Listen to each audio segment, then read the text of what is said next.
तो मनीषा एक 19 साल की लड़की है जो ना तो छोटे कपड़े पहनती थी, ना रात देर रात घर से बाहर रहती थी और ना ही उसको पार्टी करने का शौक था। इससे पहले कि वो लोग आए जो लड़कियों को ब्लेम करने लगते हैं, उनके लिए मैं क्लियर कर देता हूँ। सिंपल सी लड़की थी, गरीब घर से थी, उसके पापा मजदूर थे, तो उनको सपोर्ट करने के लिए प्ले स्कूल में पार्ट टाइम जॉब भी करती थी, टीचिंग की। और रोज की तरह वो अपने जॉब पर गई थी और फिर उसे पता चलता है कि नर्सिंग के फॉर्म भरा रहे हैं और वो अपने पापा को कॉल करके बताती है कि पापा आज शायद मैं लेट हो जाऊंगी, क्योंकि नॉर्मली वो टाइम पर घर आ जाती थी, पर आज वो लेट हो जाएगी, इसलिए प्रॉपर अपने पापा को पूरी जानकारी देती है कि कॉलेज जा रही हूँ। और वो तो अच्छा हुआ उसने कॉल करके बता दिया, वरना कॉलेज का तो कोई इन्वॉल्वमेंट ही नहीं बचता इसमें, क्योंकि अभी भी मैं देख रहा हूँ कि इस कॉलेज के बारे में कोई ज्यादा बात कर नहीं रहा है, पर ये कॉलेज इस केस का बहुत बड़ा हिस्सा है। और इस कॉल के बाद मनीषा ने सिर्फ एक और कॉल करी, जो कि एक पार्सल वाले भैया का था। उसके बाद सिर्फ मनीषा की तरफ से एक मिस कॉल गया उसके पापा को, और उसके पापा ने जब वो मिस कॉल देखा तो तुरंत रिटर्न कॉल किया, पर वो रिटर्न कॉल पिक नहीं किया गया और अब उसके पापा की टेंशन बढ़ चुकी थी। 6:26 पे मेरी घंटी बजी, उसका कट गया।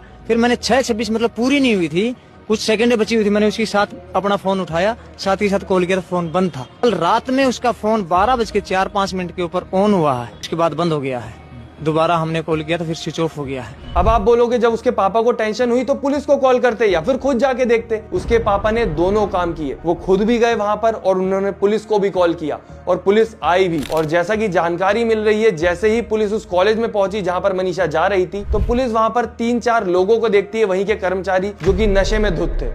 अब ये सारा सिनारियो देख के आपके दिमाग में आ रहा होगा, अब तो समझ आ गया भाई कॉलेज की तरफ से कुछ गड़बड़ होगी, तो पुलिस वालों ने कुछ स्ट्रिक्ट एक्शन लिया होगा। पर नहीं, पुलिस ने नॉर्मली उनसे पूछा कि क्या तुमने मनीषा को देखा है, उन्होंने बोला नहीं, और पुलिस अपने काम पर वापस आगे बढ़ गई। तो जब लड़की के पापा ने पुलिस वालों को बोला कि आप उनसे पूछताछ करो, कुछ पता करो, कुछ गड़बड़ लग रही है मुझे, मेरी बेटी इतनी देर तक बाहर नहीं रहती, तो पुलिस ने वही किया जो हमेशा किया जाता है, विक्टिम ब्लेमिंग। उन्होंने कहा तुम्हारी बेटी किसी लड़के के साथ भाग गई होगी, आ जाएगी 3-4 दिन में अपने शादी का कार्ड लेके, शादी करके, तब तुम्हें सब पता चल जाएगा। भाग भुग्गी होगी, आ जाएगी 1-2 दिन के अंदर, 2-4 दिन के अंदर आ जाएगी। बोला क्यों घबरा रहा है? मनीषा के पापा की हालत सोचिए आप, वो परेशानी में, अपनी बेटी के टेंशन में जिसके पास हेल्प लेने गए, वो हेल्प करने की जगह उन्हीं को डरा रहा है और उनके दिमाग में गलत गलत सिनारियो डाल रहा है। क्या हम इसके लिए टैक्स भरते हैं कि जब हमें परेशानी हो तो हमें और डराया जाए? और ये जो रिपोर्ट थी 11 तारीख को की गई थी और 13 तारीख को मनीषा के पापा को वही खबर मिली जो उनके लिए सबसे बुरी थी। और इस खबर के साथ अपनी बेटी की बॉडी की जो हालत उन्होंने देखी, वो कोई भी अगर देख लेगा तो उसकी रूह कांप जाएगी, चाहे आपका रिश्ता मनीषा से हो